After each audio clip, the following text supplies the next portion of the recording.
Dicobu Music Award ibihumbi 2022 umurundi kuja mu mahanga akabandanya akoresha impano yiwe byari nk'umuzi wibuye uti gute harabava mu gihugu bafise impano ziteye ubwoba zikundwa ariko bashitse mu mahanga byose ngo fye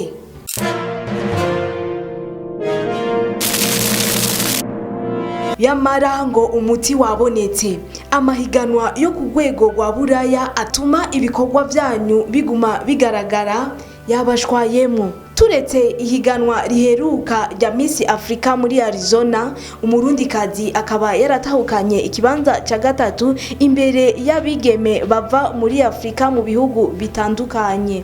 Ubu naho Dicobu irabahaye ikaze mwese musanzwe muba muri leta zunze ubumwe za Amerika zina muririmvyi canke umwigeme ushaka kuja mu mahiganwa ya Miss urahawe ikaze ntiwitinye. Kwiyandikisha ni kuri website ya Dicobu nayo ikaba ari dicobu1.com. Umuririmbyi usabwa kurungika indirimbo zawe zibiri zifise amasanamu ngaho ugaheza ukitahukanira agashimwe k'umuduga w'umuruturutu ndetse bikongera bikanagufasha kubandanya ukora umuziki wawe uri mu mahanga.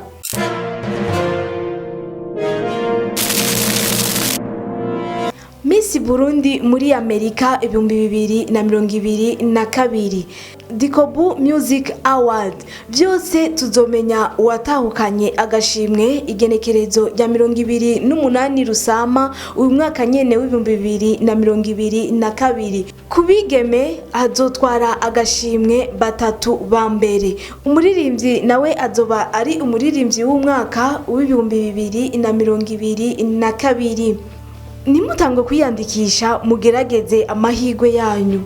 Dicobu yaje nk'inyishu ku munyabuhinga asanzwe aba mu mahanga.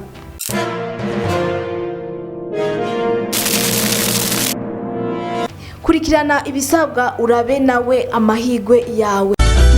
Miss Burundi USA ibihumbi 2022 hamwe na Dicobu Music Awards ibihumbi 2022. Ibigeme mwese muba muri Amerika namwe baririmvyi mwese muba muri Amerika ishirahamwe Dicobu ryabazaniye ibitangaza bigeme iyandikishe mu higanirwa ikidari ca Miss Burundi USA ibihumbi 2022 mwongere mugira amahirwe yo gutsindira imodoka nziza cyane yategekanijwe nk'agashimwe ka Miss Burundi USA ibihumbi 2022 namwe baririmvyi b'abarundi muba muri Amerika tanga indirimbo zanyu za video kuva kuri zibiri kuduga muheze mugira amahirwe yo gutsindira igikombe citiriwe umuririmbyi rurangira ngo muri diaspora ya Amerika mwongere mugira amahirwe yo gutsindira imodoka nziza cyane izotangwa nk'agashimwe ku muririmbyi azoba yatwaye nimero ya mbere mu baririmbyi b'abarundi baba muri Amerika nguko ko ubushimwe buzotangwa kuri Miss Burundi USA ibihumbi 2022 hazoronswa ubushimwe batatu ba mbere. Uti none mwiyandikisha hehe ikiringo kizorangira ryari? Narandi yandikwa ribera atari kuri website ya Dicobu ariyo Dicobu1 akaburungu.com iyandikwa rikazorangira kuwa 30 kwezi kwa kane ibihumbi 2022. Abazoba biyandikishije bazoca bashigwa habona hanyuma abantu batangure kubatora ku mbuga ngurukana bumenyi imbere yuko haba amatora ya nyuma. Ivyo birori vyose bizoba kuwa 28 Rusama ibihumbi 2022 mu gisagara ca Memphis mu ntara ya Tennessee kuva isaha 10 z'umuhingamo gushika isaha 7 z'ijoro kuri adresse kurikira 5841 Summer Avenue, Memphis, Tennessee, zip code 38134. Bigeme namwe baririmbyi mwiyemera muba muri Amerika iyandikishe aya mahirwe ntabacike namwe barundi muba muri Amerika ibi birori ntibibacike agaraka amakomando yes Dicobu turiyokane duhagaze kikomando.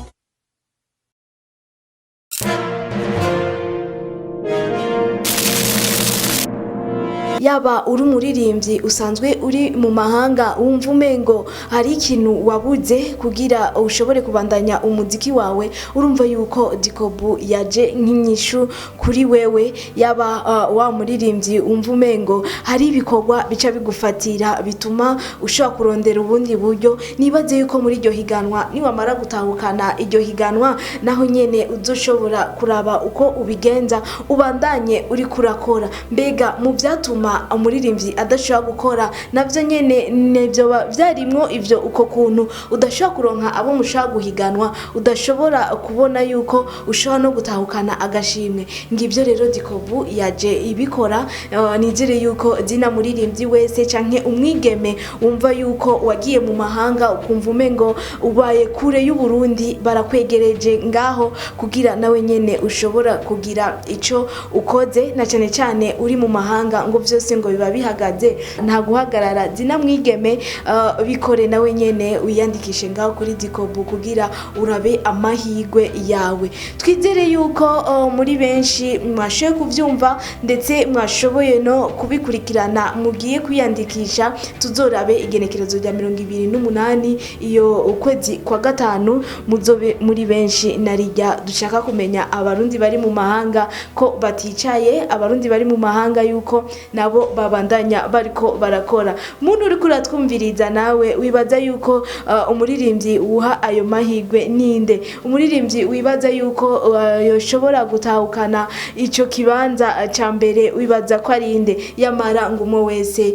azoraba amahirwe yiwe niyamara kurungika izo video ziwe, niwamara kuba ubishizemwo n'umwete uzi nico ugiye gukora, umuntu azotahukana uwo muduga nubona yuko bizoba ari bimwe mu bigiye kumwugururira inzira. Babandi baririmbyi tubama turiko turumva twama turiko turashaka yuko babandanya ibikorwa byabo, mugabo nitubabone. Mbega tugiye kubabona muri iri higanwa? Twibaze yuko bazoshobora kuja muri iri higanwa kugira tumenye neza yuko batajyamye, ahubwo bari babuze umuntu ashobora kubavyura kugira duheze tubabone. Ni Dicobu ubu iriko irabikora, tunatera akamo uwo wese abona yuko abishoboye bivanye n'abarundi ngene bari mu mihingo itandukanye, bari mu bihugu bitandukanye. Ntidushaka yuko bigarukira ngaho muri Leta Zunze Ubumwe za Amerika yo zonyene, hama no mu bindi bihugu hose tugume tubona abaririmbyi bacu,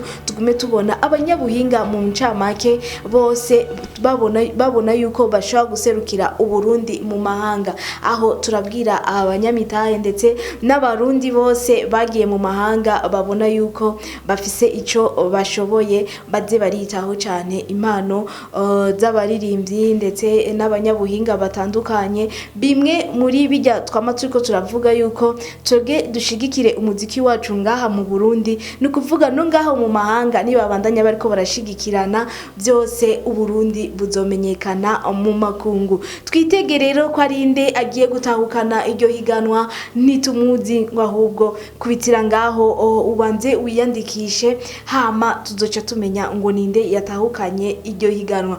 Umurundi wese adoshobora gutahukana ico kibanza izoba ari Uburundi buvuzwe mu makungu. Weho wibaza yuko ari inde? Mugabo bandanya ushira ngaho commentaire mu kiganiro cyacu, tumenye ninde ushobora guha amahirwe. Hari abaririmbyi bashoboye kuja mu mahanga babandanya bariko barakora, n'abandi umvume ngo ntibari bwabone umuntu yoshobora kubavyura kugira bakore. Bose barabahaye ikaze muri Dicobu, bose nta numwe akumiriwe. Tubibutse kandi yuko ari kuri website ya Dicobu, nayo ni dicobu1.com. ucubona ibikurikira byose ukuntu ushobora gutora, hama mu nyuma tuzobamenyesha abatowe, hama n'ukuntu mushobora kubatora.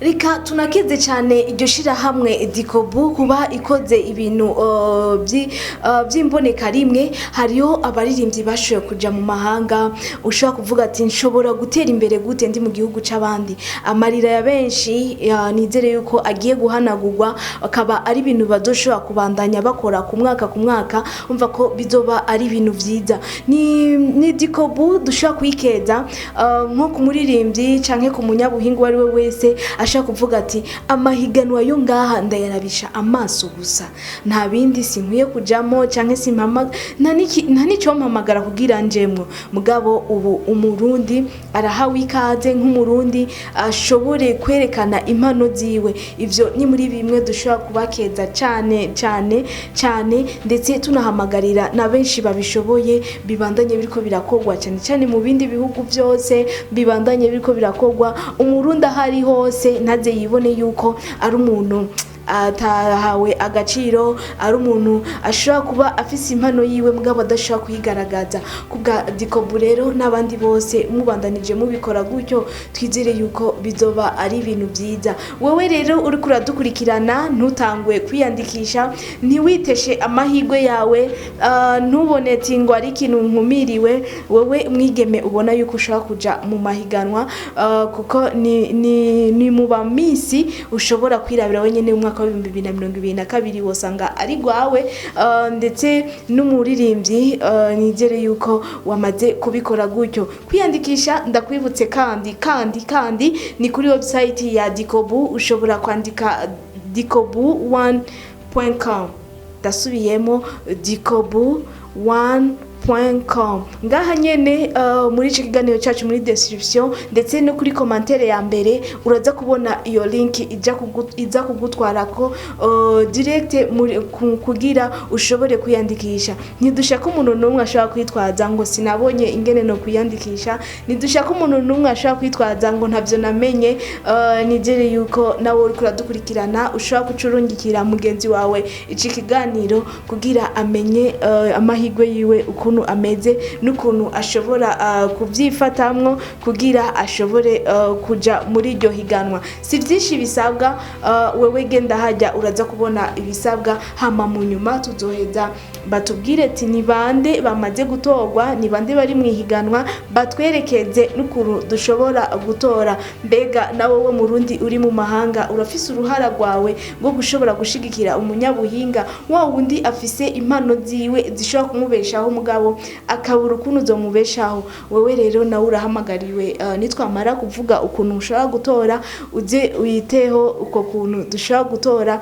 tubatore twongere kandi tuze dushike no muri ico kibanza kugira tugire iki tubashigikire tumenye ati ninde yatahukanye ikibanza narijya ngo ivy'ubumisi byo biba ari birori bidasanzwe ndetse n'umuririmbyi nawe yishikiye hajya agashaka kuririmba bizoba ari birori bidasanzwe byose rero tuzobandanya tubibamenyesha uko bizokurikirana iyi ni Dicobu tubanjije kuyikeza ukuntu iriko irabikora neza reka je ndagushimire nongera ndakwifuriza amahirwe meza wewe ugiye kwiyandikisha na wewe ugiye kuzokwishikira muri ico kibanza